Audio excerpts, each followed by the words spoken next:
Stage మీద ఉన్న ముగ్గురు కూడా ఒక సామాన్యమైనటువంటి జీవితాన్ని నుంచి వచ్చిన వాళ్ళే.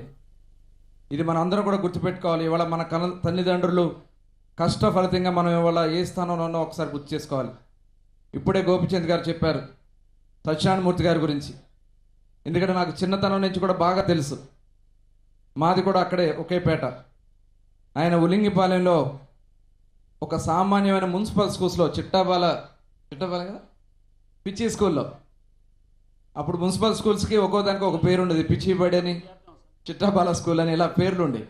ఆ పిచ్చిబడిలో చదివి తర్వాత నేషనల్ కాలేజీలో చదివి న్యాయశాస్త్రం పట్ల మక్కువతో న్యాయశాస్త్రాన్ని అభ్యసించి బందర్లోనే ప్రాక్టీస్ చేసి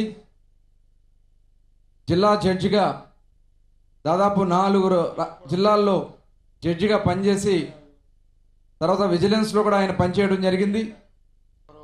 హైకోర్టు జడ్జిగా చరిత్రలో నిలబడే తీర్పులు ఇచ్చి ఇవాళ మనం అన్ని రాష్ట్రాలకి రాజధాని ఉంది, మన రాష్ట్రానికి రాజధాని లేకుండా చేయాల్సిన పరిస్థితుల్లో ఆ రోజున ప్రజల యొక్క మనోభావాలకి తగిన విధంగా తీర్పును తయారు చేసి ఇవాళ అమరావతి నగరాన్ని మళ్ళీ మనం పునర్నిర్మాణం చేసుకోగలుగుతున్నామంటే దానికి కారణం సత్యనారాయణమూర్తి గారు, మన బందరువాసి.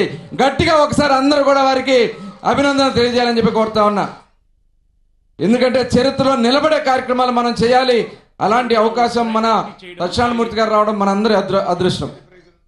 అలాగే మరి రామకృష్ణ గారి గురించి మనందరూ తెలుసు. ఒక చిన్న కైకలూరు దగ్గర ఒక గ్రామం నుంచి ఆయన వచ్చి, చిన్నతనంలో నేను కూడా నోబెల్ కాలేజీలో చదువుకున్నప్పుడు ఆయనే మైసూరు బోండాలు కూడా వేసేవాళ్ళు. మరి అలా హోటల్లోంచి వచ్చి ఇవాళ బందర్లో ఎవరన్నా వచ్చి ఆకలి వేస్తుందంటే మొట్టమొదటి గుర్తొచ్చేది ఆర్కే మెస్. ఆ మెస్సును నడుపుతూ ఇవాళ మనకి ఎవరికి ఎప్పుడు ఆకలి గుర్తొచ్చినా సాంబార్ అంటే ఎవరిది గుర్తొస్తుంది? మరి ఆర్కే సాంబార్తో మనందరికి కూడా పరిచయం ఉంది. మరి రామకృష్ణ గారు కూడా ఇక్కడ ఉండడం. అలాగే మన బాలాజీ కలెక్టర్ గారు డికే బాలాజీ గారు కూడా కర్ణాటక రాష్ట్రంలో ఒక పల్లె గ్రామంలో గవర్నమెంట్ స్కూల్లోనే వారు చదివింది. గవర్నమెంట్ స్కూల్తో చదివితే కలెక్టర్లో ఎవరు అనేది లేదు. పట్టుదల కృషి ఉంటే ఎక్కడున్నా మహాపురుషులు అవుతారు. దానికి నిదర్శనం మన బాలాజీ గారు అని చెప్పి ఈ సందర్భంగా మీకు తెలియజేస్తా ఉన్నా. అలాగే ఆయన మామూలు స్కూల్లో గవర్నమెంట్ స్కూల్లో చదువుకున్నా ఇంగ్లీష్ నేర్చుకోవాలి, ఇంగ్లీష్లో కొత్త వర్డ్స్ని క్రియేట్ చేయాలని చెప్పి ఆయన అధ్యయనం చేసుకునే లెక్చరర్ల సహకారంతో ఐఏఎస్ ఆఫీసర్గా ఇవాళ మన కలెక్టర్గా రావడం, చాలా మన సామాన్యులకు ఉన్నటువంటి కష్టాన్ని తెలిసినటువంటి వ్యక్తి కలెక్టర్గా మనకు రావడం. నేను ఇప్పటి వరకు చాలామంది కలెక్టర్లు నాకు ఏవిఎస్ రెడ్డి గారి దగ్గర నుంచి కొంత తెలుసు, కానీ ఇలాంటి కలెక్టర్ని మనం ఎప్పుడూ చూడలేదు. అటువంటి వ్యక్తే మన బాలాజీ గారు అని చెప్పి కూడా ఈ సందర్భంగా మీకు అందరికీ కూడా తెలియజేస్తా ఉన్నా. మరి వారిని ప్రత్యేకంగా, ఎందుకంటే ఈ డయాస్ మీద ఉన్నటువంటి వాళ్ళు మనకు ఆదర్శం. అలా మీరందరూ కూడా తయారు కావాలనేదే ఈ కార్యక్రమం యొక్క ముఖ్య ఉద్దేశం, యువ కెరటాల యొక్క ముఖ్య ఉద్దేశం. మార్నింగ్ మనం చూసుకున్నాం హెప్సిబా, ఆమె కూడా మన సెయింట్ ఫ్రాన్సిస్ స్కూల్లో చదువుకునే వాళ్ళ ఐఏఎస్ ఆఫీసర్గా స్పెషల్ సెక్రటరీగా కర్ణాటక రాష్ట్రంలో పనిచేస్తూ ఉన్నారు.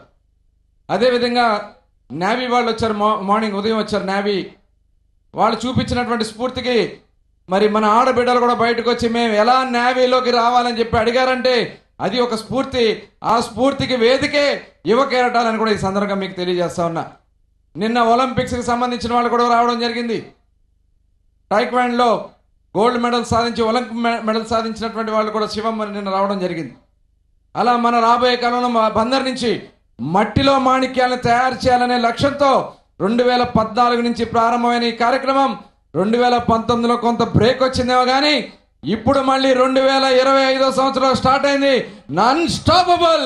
రాబోయే కాలంలో బందర్ నుంచి అద్భుతమైనటువంటి సమాజాన్ని నిర్మాణానికి మిమ్మల్ని అందరూ కూడా మనందరూ కూడా కలిసి నడుం బిగిద్దామని తెలియజేస్తూ